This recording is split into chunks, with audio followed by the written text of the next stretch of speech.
Hi there and welcome along to On the Whistle. This is Africa's biggest braai. I'm your host, Zayn Nabbi. And joining me on the show today is Courtney Freese, our resident Premier Soccer League winner and expert. He's here to give his hot takes on the MTN8 final that sees Orlando Pirates 8 million rand richer. That's approximately $440,000. Courtney, I can't wait to get your hot takes. But before we do that, I just have to acknowledge what a cracking atmosphere we had at the Moses Mabhida Stadium, where there was a full house that witnessed Orlando Pirates beating AmaZulu with a sublime strike from Monnapule Saleng. We also have a cracking atmosphere for the recording of this podcast because it's on Guy Fawkes weekend. So you're going to hear a few crackers going off here and there, not just me and Courtney. And of course, in the game, Courtney, you would be aware Orlando Pirates midfielder Miguel Tim produced a man-of-the-match performance. He missed the Soweto derby against Kaizer Chiefs the week before, where Chiefs won 1-0. But he returned, he pulled the strings in the midfield, brought some defensive solidarity, and for all intents and purposes was the MVP and the best player on the field. Courtney, firstly, before you give us your hot takes, wasn't it wonderful to see the Moses Mabhida Stadium in Durban, a place you and I know well, brimming with excitement and color? Firstly, good evening, Zayn. Absolutely, 100% agree with you. And we spoke about this on our podcast last week about the Soweto derby in the biggest stadium in South Africa not being full and how disappointing it was. The cup final, which took place in the home of the Zulus, AmaZulu, was packed to the rafters. And I will go as far as saying that the Moses Mabhida Stadium is possibly one of the top stadiums in Africa. It was just an unbelievable spectacle in the heart of the city, easy access. What an occasion for Pirates to run out winners, and what a showcase for AmaZulu. Absolutely. I mean, that's AmaZulu's cathedral. That's their home ground. Unfortunately, they didn't get the result. But Courtney, you watch this game. You've got some analysis from us. Go on, share the screen. Show us laymen and ladies what we don't know. Well, Zayn, I'd like to firstly bring you to my very first clip, and I'll tell you why I've picked this clip as well. In football, there's a term. There are two terms. Old school term is he's done him. And in you newbies, Zayn, in football terms is he's left his leg in. So I'm presuming, Courtney, you're about to show us a bad tackle. Is that right? I'm about to show a bad tackle, but I'm going to look at the time on the clock. It's not even 10 seconds. Ball gets played in. So let's just get this up now. Ball gets played in. MTN8 Cup and AmaZulu. Ooh. Gabadinho Mhango looking to get on the... So before anything else, Zayn, before the tackle, sometimes you got to look at the person receiving the tackle's reaction. The guy goes down immediately, his hand goes up. Okay, so you know something seriously is wrong. Okay, This is 15 seconds into the game. He's got the kick. But if you play it back, now you must remember our referees don't have VAR at the moment. So we're looking at it from a very analytical eye. So we continue with the clip. And there is a potential problem here for their defensive stalwart, the off-season signing Sibisi, who's been... So Sibisi goes, he's laying on there, but you must remember now, have a look at Sibisi. He's not moving. He's just laying there, Zayn, which lets you know this is a serious injury. But look at Mwango's foot. This is where I say he leaves his leg in there. He does him. Let's look at it. Studs up, high. Studs up, down the shin. That's bad. Now, that tackle for me, if VAR is available, is a red card. I'm not a referee. I'm not a manager. I'm a supporter watching a game like everyone else listening to us is out there. But that, if viewed again with the technology, is a red card. Bare minimum, a yellow card. That was our first controversial moment 15 seconds into the final. CBC had to be taken off. I would be very, very shocked if Sibisi has not broken his leg. The reports coming out after the game is that he tore his calf badly. That if that's the case, he's a lucky boy. We saw last week in the Soweto derby a foul off the ball. You've seen a really bad tackle here.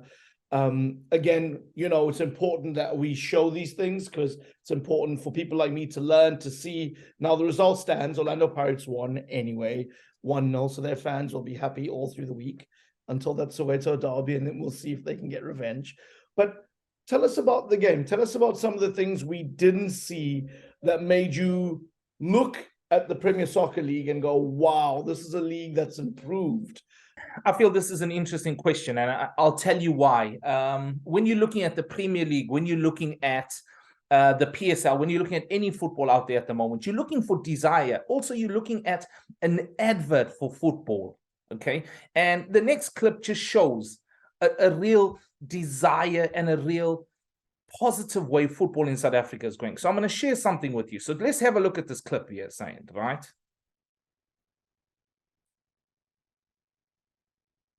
We have a free kick getting played. Players go down. Obviously, huge amount of fouls in the game. But from this particular point is what I want you to look at. Firstly, look at the time in the top left-hand corner. 78, 70, close to 79 minutes, right? What people also got to take into account is the changing climate in South Africa at this time of the year, very warm. People from Johannesburg traveling to Natal as well. There's a problem with going against the, what is the term I'm looking for here, Zayn? They're not playing at sea level, they're playing below sea level. So this is what we have now. The clip gets in, AmaZulu take a free kick, and I just picked this piece of play. Pirates shoots on the attack. Left back picks it up and he gets going. He gets going. He gets going. Look at the power, look at the energy, 78, 79 minutes into the game. But now look at where AmaZulu come into it. The centre-back picks up the ball in his box. What he does, he goes again. He tries to get out of it. Pirates stop him again. Go on the counter-attack again. Try to get to the ball. AmaZulu stop again. Go on the counter-attack. Basketball football here, Zayn. Back and forth, 79 minute. The professionalism of these players, the conditioning to get into this position this late in the game, it doesn't only show high fitness levels, it shows great desire. And just that clip on its own is a good advert. No goal there, but we see the high intensity. We see some technical brilliance from Pirates, and we see some wonderful tracking back. I mean, the key point there is you're 12 minutes from the end of a cup final that's already been pretty high intensity. So, yeah, I can see the point you're making. I love the points that you just brought up there, Zayn, because I'm going to add something to it as well. Last week, we had a bit of a gripe with one of our most experienced referees out there, Mr. Gomes. You know, it was his last game, and Mr. I picked up a point that he missed. But yesterday in the cup final, 16 fouls for Orlando Pirates, 15 fouls for AmaZulu, 3 yellow cards. What does that tell you? The game is end to end, and the ref is allowing it to flow. So the ref needs a special mention here as well. Because football and a cup final is a spectacle. People want to go out and see this level of energy that we just brought in and showed in the clip. I thought it was absolutely a wonderful refereeing performance as well. And I just thought he did an exceptional job. Despite missing the studs up? Well, listen, as you remember, I said a bit earlier, if he had VAR, if he had the technology at his fingertips, that's fair. Bare minimum, he's giving us a yellow card. Bare minimum. He's taking it back and saying that he's wrong. No, 100%. Courtney, really value your feedback, really value your analysis. Thank you so much for pulling those clips up. It was wonderful to see. I've got one more to go, Zayn. I hope you don't mind. I don't. Go right ahead. But how do we talk about the cup final? We talk about Orlando Pirates. We don't talk about the goal. Well, listen, Zayn, I almost feel like I'm becoming Roy Keane here. You know, people at every moment and not admiring the quality. but I've got huge problems with this goal. But firstly, let's just appreciate the quality strike, you know, and I'll come back and give you my feedback on it. So let's just look at it. He bends it in with his left foot, boom, into the far right-hand corner. What a strike, man. Absolutely a strike fitting to win a cup final. Very, very good strike. Now, the power, the pace, how well he floated it, and he's looking at hitting it about maybe 7'5". That's the height of the ball he's placed it at. Wonderful strike into the top right-hand corner. This goal goes on to win it. So if we look at it here, absolute wonderful clip. Sweet. Keeper may be badly positioned, but I'm saying I'm going to go with more, give the goal more brilliance than a keeper. There's my problem, but there we go. Let's see what you're going to say. There is my problem. And if you are defending a set piece like this, look how close the defensive setup is towards the goalkeeper, right? So in a position like that, he knows he has this ball coming in. Obviously, the analysis has been done. He knows this guy's got a good left foot. The defensive wall, is too close to the goalkeeper. So firstly, he's taken a step forward. He's come forward off his line. That gives the advantage of the delivery. But also these players here, even though they're his players, they're in his eye line. And that becomes a problem. What they should be doing is trying to get that closer to the 6-yard box. So the goalkeeper has more possibility to adjust and defend that area and also not worry about the players in his eye line here. But taking nothing away from it, a wonderful, wonderful strike. And as we look at it again, just floats into the top. Absolutely smoothly hit. A goal fitting to win any game. Well, listen, Courtney, I do appreciate your analysis. 8 million richer Orlando Pirates. I'm sure that will in some way ease the pain of their loss to Kaizer Chiefs in the Soweto derby last week. It's worth mentioning that the Buccaneers will be seeking revenge of that derby loss when they take on Chiefs in the Carling Black Label Cup semi-final at the FNB Stadium next Saturday.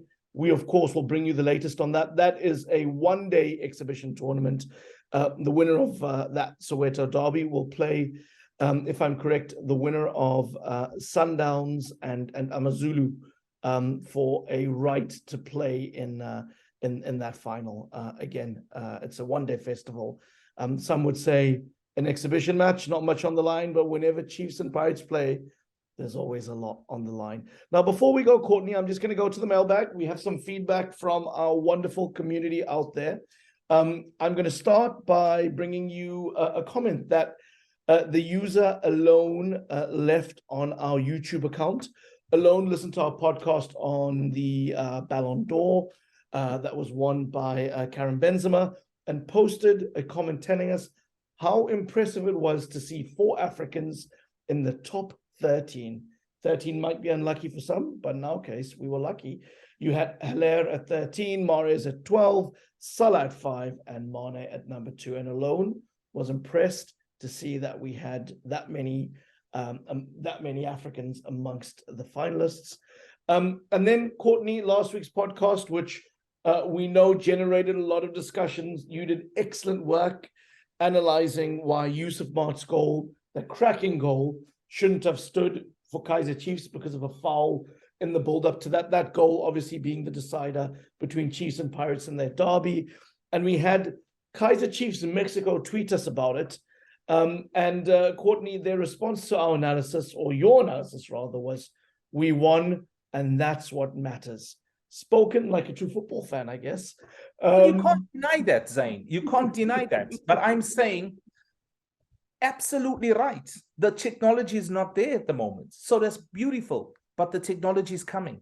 And incidents like that, no matter how glorious they are going to be brought back and looked at.